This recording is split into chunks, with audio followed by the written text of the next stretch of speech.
Doon sa jobs, meron ho kaming programa Yes. with the Private Employment Advisory Board.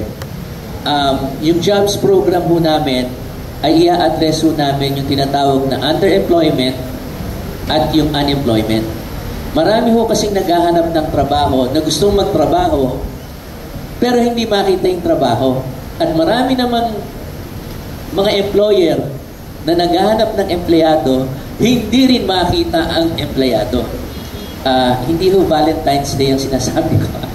Marami ho kaya gumagawa ho kami ng job fair at online job platform na ilo-launch ho namin by March para makita, pwede na ho kayo mag-submit ng resume online at face-to-face by industry like call center, construction,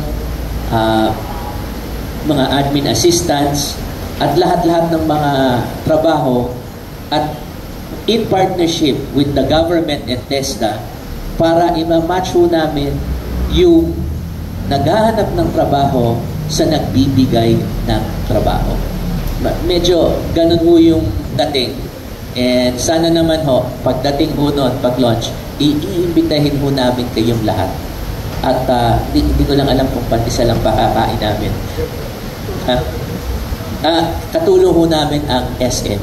Pero tingin ko hindi na pandesal at kape. Iba naman siguro. May dagdag na.